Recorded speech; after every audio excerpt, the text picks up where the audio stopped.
आजची आपली रेसिपी आहे रवा केक. तर मेजरमेंट्स इतक्या परफेक्ट दिलेल्या आहेत की अगदी कोणीही पहिल्या प्रयत्नात मस्तपैकी रवा केक बनवू शकेल. अगदी अय्यंगार बेकरीमध्ये मिळतो त्याचप्रमाणे आपला रवा केक इथे तयार होईल. तर रेसिपी पूर्ण पहा आणि चॅनलवर नवीन असाल तर चॅनलला सबस्क्राईब करायला अजिबात विसरू नका. तर नमस्कार मंडळी, स्वागत आहे सर्वांचं शार्विकाज किचन डायरीमध्ये. तर येथे 2 वाटी रवा घेतलेला आहे. रवा थोडासा जाडसर आहे म्हणून मी मिक्सरच्या भांड्यामधून थोडा बारीक करून घेते.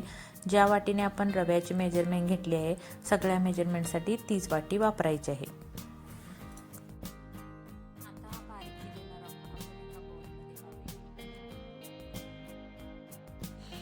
तर इथे रवा असा एकसारखा करून घ्या. काही गुठळ्या वगैरे असतील तर त्या फोडून घ्या.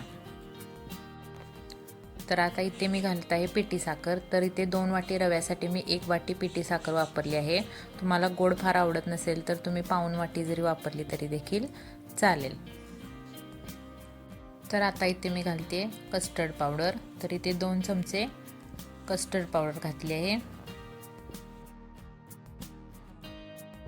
आता घालायचे आहे मिल्क पावडर. तर इथे आपण 2 चमचे मिल्क पावडर वापरले आहे. कस्टर्ड पावडर आणि मिल्क पावडर घातल्यामुळे केकला एक छान सॉफ्टनेस येतो.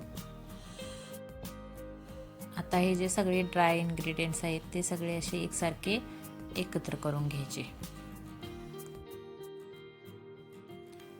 आता इथे मी घालत आहे दही. तर इथे आपण अर्धी वाटी दही वापरलेलं आहे. आता इथे मी घालत आहे तेल. तर इथे मी अर्धी वाटी तेल वापरलेलं आहे. तुम्ही बटर किंवा लोणी किंवा तूप तुम्हाला जे वापरायचं असेल ते वापरू शकता. पण तेल घातल्यामुळं काय होतं की केक खाताना त्याचा घास लागत नाही.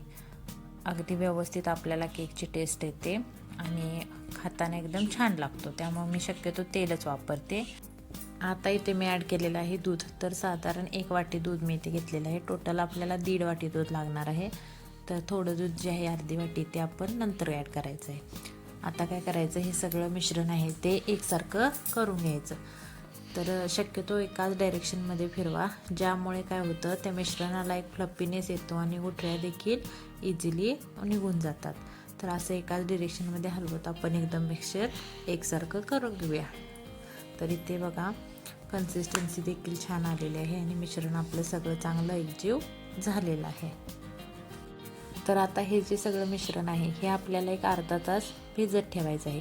तुमच्याकडे फार वेळ नसेल तर कमीत कमी 15 ते 20 मिनटं तरी असं ठेवून द्या, ज्यामुळे काय होईल रवा एकदम सॉफ्ट होईल आणि मिश्रण छान विजलं जाईल आणि केक देखील त्यामुळे फुलला जातो.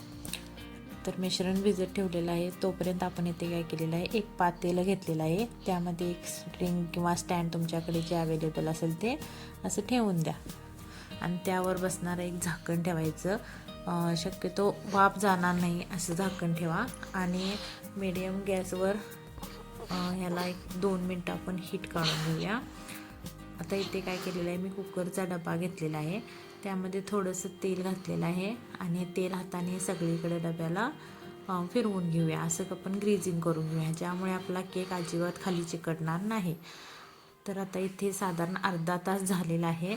तर इथे बघा तुम्ही आपण जे मिश्रण केलं होतं त्याची कन्सिस्टन्सी आणि या मिश्रणची कन्सिस्टन्सी. तर आता इथे रवा छान फुललेला आहे, थोडंसं मिश्रण दाटसर झालेलं आहे. आता आपण इथे काय करायचं आहे, जे आपण एक्स्ट्रा दूध अर्धी वाटी ठेवलं होतं ते आता आपण ॲड करणार आहोत आणि पुन्हा एकदा सगळं चांगलं मिक्स करून घेणार आहोत. कन्सिस्टन्सी ॲडजस्ट करण्यासाठी आपण इथे दूध ॲड केलेलं आहे. जर खूप घट्ट मिश्रण आपण ठेवलं तर केक असा कडकडीत होतो किंवा चांगला फुलला जात नाही. म्हणून आपण थोडंसं दूध अजून घातलेलं आहे आणि छान असं एकसारखं फेटून घेत आहोत, ज्यामुळं कन्सिस्टन्सी ॲडजस्ट होईल. हे बघा आता अशा पद्धतीने ते आपण छान असं मिश्रण फेटून घेतलेलं आहे. आता इथे मी घालत आहे बेकिंग पावडर. तर इथे मी 1 चमचा बेकिंग पावडर घेतलेला आहे आणि पाव चमचा बेकिंग सोडा, खाण्याचा सोडा घेतलेला आहे आणि यामध्ये मी 1 चमचा व्हॅनिला एसेन्स घातलेला आहे. आता हे मिश्रण आपण काय करायचं आहे, एकसारखं 2 ते 3 मिनटं फेटून घ्यायचं आहे, ज्यामुळे मिश्रणाला एक छान फ्लफीनेस येईल. आणि आता हे जे मिश्रण आहे ते आपण या डब्यामध्ये ओतूया. तर अशा प्रकारे सगळं मिश्रण आपण या डब्यात ओतायचं आहे. तुम्हाला हवा असेल तर तुम्ही बटर पेपर वगैरे देखील यूज करू शकता, पण काही गरज वाटत नाही. जेव्हा आपण तेलाने ग्रीस करतो केक अगदी इझिली आपला निघतो, अजिबात केक चिकटला जात नाही. तर आता इथे छान असं आपण टॅप करून घ्यायचं 1-2 वेळा, ज्यामुळे काही बबल्स वगैरे असतील तर ते निघून जातील. आता इथे मी गार्निशिंगसाठी काजू आणि बदामाचे काप करून घेतलेले आहेत. तर आता इथे आपण केकला छान असं डेकोरेशन करून घेऊया, गार्निशिंग करून घेऊया. तुम्हाला हवे असल्यास तुम्ही चेरी वगैरे देखील टाकू शकता. तर इथे आता आपण जे भांडं ठेवलं होतं ते देखील चांगलं गरम झालेलं आहे. तर जो केकचं बॅटर घातलेला जो डबा आहे तो आता आपण यामध्ये असा ठेवून देऊया आणि यामध्ये झाकण ठेवायचं आणि मीडियम गॅसवर एक 15 ते 20 मिनटं आणि लो फ्लेमवर एक 10 मिनटं असं आपण केकला टोटल 45 मिनटं बेक करून घेणार आहोत. तर आता इथे बघा 45 मिनटं झालेली आहेत. केक मी थोडासा थंड करून घेतलेला आहे आणि चाकू घालून आपण चेक करायचं आहे. चाकू एकदम क्लीन आलेला आहे म्हणजे केक आपला परफेक्ट शिजलेला आहे. शक्यतो चेक करताना सेंटरला करा, त्यामुळे सेंटरला केक शिजायलाच आपल्याला वेळ लागत असतो.